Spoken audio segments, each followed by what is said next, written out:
सीहोर से एक चौंकाने वाली तस्वीर सामने आई है। आपको बता दें, मध्य प्रदेश की खेल प्रतिभाओं को निखारने के लिए जिला मुख्यालय पर स्थापित प्रदेश का एकमात्र आवासीय खेलकूद संस्थान इन दिनों बदहाली का शिकार है। करोड़ों के बजट वाले संस्थान में भविष्य के खिलाड़ी गंदा पानी पीने और खराब खाना खाने के लिए मजबूर हैं।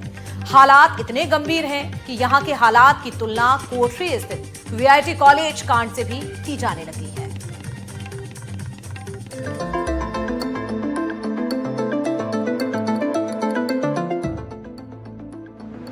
गंदा पानी, गंदा शौचालय, गंदा हॉस्टल,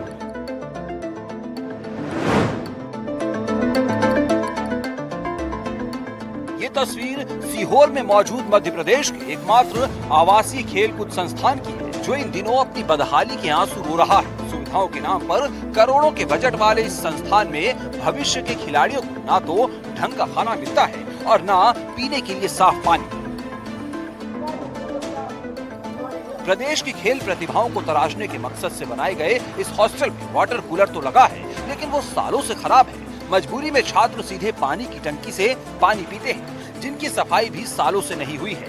इसी टंकी के पानी का इस्तेमाल मेस में खाना बनाने के लिए भी होता है, जिस खाने से छात्रों की तबीयत खराब हो रही है। इसी साल इस हॉस्टल में आया हूँ। खाना कैसे मिलता है यहाँ का ठीक नहीं मिलता खाना। मैं यहाँ पे खाना खाता हूँ तो मुझे बीमारियाँ हो जाती हैं। अभी मैं 1 महीने से बीमार था, मुझे पीलिया हो गया था। पीलिया हुआ था? 9 दिन तक मैंने दाल पीकर काम चलाया, वो भी पतली दाल मिलती थी यहाँ पे। कहाँ इलाज कराया था? मेरे गांव में। छात्रों की माने तो हॉस्टल में डाइट के नाम पर सिर्फ खाना पूर्ति की जाती है। मीनू के मुताबिक सर्दी के मौसम में अंडे दिए जाने चाहिए, लेकिन वो गायब है। रोटियां कच्ची है, चारों तरफ गंदगी ही गंदगी है। हाँ, करी थी हमने। स्कूल में बताया था कि हमें मेन्यू के हिसाब से खाना नहीं मिलता है। फिर उन्होंने करवाया कि नहीं व्यवस्था? बात करी है पर अभी तक की व्यवस्था हुई नहीं है। और डाइट में अंडे लिखे हैं, अंडे हाँ, मिलते हैं? नहीं मिलते। बस बुधवार के दिन 1 दिन मिलता है वीक में, बस एक बार? हाँ, 1 बार अंडे। अच्छा, अभी शुरू हुआ वो? पहले हाँ। नहीं मिलते थे। बीते महीने कोठरी के वीआईटी कॉलेज में खराब खाना खाने से कई छात्रों को पीलिया हो गया था और एक छात्रा की मौत हो गई थी, जिससे नाराज छात्रों ने कैंपस में भारी तोड़फोड़ और आगजनी की थी। फिलहाल आवासीय खेलकूद संस्थान के छात्र भी गंदे पानी और खराब खाने को लेकर डरे हुए हैं, जबकि प्रशासन इस मामले में चुप्पी साधे है। एनडीटीवी के लिए सीहोर से कपिल सूर्यवंशी की रिपोर्ट। और ग्राउंड रिपोर्ट में अब बात करेंगे रिश्वत की दीवार की। मध्य प्रदेश के बैतूल जिले से प्रधानमंत्री आवास योजना को लेकर गंभीर सवाल सामने आए हैं। चिचौली जनपद की अंतिम पंचायत गवासीन के खोखराखेड़ा गांव में 2 साल पहले स्वीकृत कई प्रधानमंत्री आवास आज भी अधूरे पड़े हुए हैं। ग्रामीणों का आरोप है कि किस्त जारी कराने के बदले रिश्वत मांगी गई और रकम न देने पर निर्माण कार्य में जानबूझकर अड़चने डाली गई। जिले की आखिरी सीमा पर बसे इस गांव में खड़े अधूरे मकान सरकारी योजनाओं की जमीनी हकीकत बयां कर रहे हैं। एनडीटीवी की टीम ने गांव पहुंचकर जब पड़ताल की तो योजना में गंभीर खामियां भी सामने आई। देखिए हमारी खास रिपोर्ट। अधूरी दीवारें, खुला छत और खड़े कॉलम ये इस बात की गवाह हैं कि यहाँ भ्रष्टाचार हुआ है। ये हालात हैं खोखराखेड़ा के, जो चिचोली जनपद के अंतर्गत आता है ये गांव। सचिव ने प्रधानमंत्री आवास बनाने के नाम पे यहाँ के जो लोग हैं जिनके आवास पास हुए हैं उसमें 5-5 हजार रुपए रिश्वत के तौर पे ले लिए। अब जो ग्रामीण है वो मजदूरी के लिए परेशान है, वो परेशान है कि उनका छत कैसे कंप्लीट हो। इसके अलावा जो है और एक बड़ी परेशानी है कि उन्होंने कुछ जगह तो कर्ज लेके बना भी लिया, लेकिन ज्यादातर जो मकान है वो आज भी अधूरे पड़े हैं। अकील अहमद, एनडीटीवी, बैतूल। किसने लिए पैसे और कितने कितने पैसे? पंचायत सहायक सचिव ने लिए हैं इनसे पैसे। दादा उनसे 5,000 रुपए, 2,000 रुपए, ऐसे मतलब पूरे मकान वाले 10-12 मकान आए, उनमें से 5-7 लोगों ने दे दिए पैसे। उस चक्कर में मकान अधूरा पड़ा है, उनके छत नहीं डले। ससुर ने हमसे लिए 5,000, 25,000 रुपया हमारा खाता में डाला था, तो 25,000 में से 5,000 उसने ले लिया। 25,000 में मकान बन नहीं सकते, पर हमने इधर उधर से कर्जा बाम लेके हमने किसी भी नींव को खड़ा करके ऊपर चढ़ाया, और इसके बाद में हमारा पिलन होने के बाद में पैसा एक नहीं डाला, पर हमने कर्जे करके दूसरे से लेके पैसा और मकान को ऊपर बढ़ाया। कौन सा मकान बन रहा है? ये अवश्य प्रधानमंत्री 15 मंजिल। कितना पैसा लिया है? क्या कौन सा मकान बन रहा है आपका? ये प्रधानमंत्री योजना की है सर। हाँ। 2000 रुपये लिए उसमें। कितने लोगों से लिए? अब गांव में 3-4 लोग का तो पता है सर। क्या बोल के लिए? मकान ला के मैं तुमको दे रहा हूँ, हाँ। और नहीं दे तो फिर मैं वो उसमें से लिस्ट में से नाम काट दूँ। अब मकान पैसा अब काय के ले लिया, काय के लेना अपन को मालूम नहीं है। भाई योजना ला आया, अरे तुमको 1,20,25,000 दे रहा है, 5,000 मेरे को बोलना, ऐसा करो बोल रहा हूँ ना मिले उसने बस।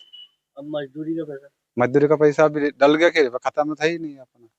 जो मकान का पैसा है खाता में वही है। इसलिए मकान का काम रोक दिया क्या? मकान का काम अब रोक दिया, थोड़ा सा पानी वानी चल रहा था, अभी चालू करें जरा, पानी वानी खत्म हो जाए तो चालू हो जाएगा। नहीं तो पैसा नहीं है तो फिर कैसे बनाएगा? इसको अब निजी पैसा ला डालना पड़ेगा, निजी पैसा डाल के बनाएंगे, इसको कंप्लीट करेंगे। क्या बोल के लिया पैसा उसने? ऐसा बोलो मकान कंप्लीट करो, कर लिया है, अब बड़ा मकान उठ गया है, अब तो जेब का पैसा लगाना पड़ेगा। जशपुर जिले के फरसा बहार और पत्थल गांव विकासखंड में बसे झोरा समुदाय की कहानी आज भी अपने संघर्ष और परंपराओं से जुड़ी हुई है। नदियों से स्वर्णकण छानकर पीढ़ियों से जीविका चलाने वाले समुदाय को स्वर्ण पुत्र कहा जाता है। लेकिन विडंबना ये है कि आज भी ये लोग गरीबी, अशिक्षा और सामाजिक उपेक्षा झेल रहे हैं। दलालों और आधुनिकता के दबाव में पारंपरिक व्यवसाय भी संकट में है। इसके साथ ही झोरा समुदाय अपने अस्तित्व, पहचान और सम्मान की लड़ाई लड़ रहा है। देखें इस चमकते स्वर्ण के पीछे छिपी जीवन संघर्ष की कहानी हमारी इस रिपोर्ट में। झोरा जनजाति के लोग हैं जो नदी से अपना सोना निकालने का काम करते हैं। हमारे साथ कुछ लोग हैं, उनसे बात करते हैं आखिर सोना निकालने की प्रक्रिया क्या है, कैसे बेचते हैं और कैसे अपना जीविकोपार्जन करते हैं। हमारे साथ कुछ महिलाएं, उनसे बात करते हैं। जी क्या नाम है आपका? ममती। एक कैसे सोना निकालते हैं आप लोग, क्या प्रक्रिया है इसकी? नदी से निकालते हैं, मिट्टी से। हाँ, कैसे कैसे करते हैं? ऐसे ऐसे निकालते हैं। हाँ। एक दिन में कितना सोना निकाल लेते हैं? एक दिन में कितना निकालेंगे? मिलेगा तो 600, नहीं मिलेगा तो नहीं मिलेगा। फिर इसको क्या करते हैं सोना को? सोना को बेच के चावल साग खरीदते हैं, आलू प्याज परिवार चला। तो इनका कहना है कि ये जो सोना निकलता है उसको बेचते हैं और उससे अपना जीविकोपार्जन करते हैं। हमारे साथ कुछ और महिला, उनसे बात करते हैं। जी आजी क्या नाम है आपका? सुमनी। कैसे कैसे सोना निकालते हैं आप लोग? माटी के कोड़ कर माटी के कोड़ कर बालू के ईसन कर बहरा थी और बाला सब के फेंक देती। तो बाद में सोना गुस्सा ईसन फारा है वैसे से के दूसरा है यदि यहाँ ओहरा देती, यदि छोटे फारा हैं। देखिए तो ये झोरा जनजाति के लोग हैं जो वर्षों से अपना जो इनका धरोहर जो काम है वो करते आ रहे हैं। इनका मानना है कि ये जो नदी नाले से सोना निकलता है और उसको ये अपने चाल कर इनसे सोना निकालते हैं और जो बगल की दुकान है उसमें सोने की दुकान में बेचते हैं। इनसे 600-700 किसी से 800 रुपया इन लोग कमाते हैं। इनका जीविकोपार्जन इसी से चलता है। अब देखने वाली बात हो कि ये जो परंपरा है इनका चलते आ रहा है वो चलते रहेगा या विलुप्त हो जाएगा। जशपुर से एनडीटीवी के लिए अभिषेक शुक्ला। फरसा बाहर कर है कि सोना झोलती हमें माटी के खोदल कर सोना के बहरा थी और एक दिन में 600 काम करते ही हो। और ये सोना को कहाँ बेचते हैं? कहाँ बेचते हैं? यहाँ फरसा बाहर में बेचते हैं। तबकरा सेट। इसी से आपका परिवार चलता है? परिवार चलाते ही। हाँ हम लोग फरसा बाहर से आए हैं सोना कमाने के लिए। सोना निकालते हैं हम लोग और बेचते हैं और मजदूरी भी करते हैं हम लोग। एक दिन कितने सोना निकालते? एक दिन में 500-600 का निकालते हैं और कभी 200-300 का भी निकलता है। इसको कहाँ बेचते हैं? इसको कोई महाजन आता है तो उसके पास देते हैं। ठीक है, तुम्हारे जात में ये काम कब से करा था पता? तो हम लोग झोरा जाती हैं, हम लोग बहुत दिन से करते हैं, जो हम लोग का आजादी तक करते हैं। झोलते हैं 600-500 मिट्टी से सोना निकालते हैं। कब से निकालते हैं? 2 हफ्ता। इसको कहाँ बेचते हैं हम लोग? फरसे के बाहर कितना मिलता है?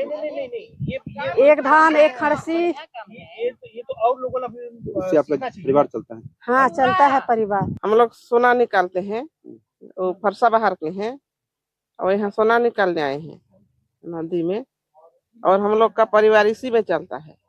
हाँ। एक दिन में कितना का सोना निकाल लेते हैं? एक दिन में 600 का निकालते हैं। फिर कैसे करते हैं इसको? इसको बेचते हैं, फिर परिवार चलाते हैं। कब से करते आ रहे हैं ये काम? बचपन से हम लोग का धंधा है। ये बालू में सोना निकलता है? हाँ, बालू में सोना निकलता है, मिट्टी में सोना रहता है, उसी को धोते हैं। कैसे करते हैं इसको? इसको ऐसे ऐसे करते हैं। ये देखो। तो आप लोग कितने दिन से यहाँ हैं? आप लोग हैं? हम लोग तो कल आए हैं। अब ग्राउंड रिपोर्ट में आगे बढ़ेंगे और बात करेंगे धान सप्लाई में जिस तरह से गड़बड़ी का मामला सामने आया है। बेमेतरा जिले के साजा ब्लॉक के अंतर्गत आने वाले गाड़ाढी धान खरीदी केंद्र पर मिलर्स धान उठाने के लिए पहुंचे तो उसे कंकड़ और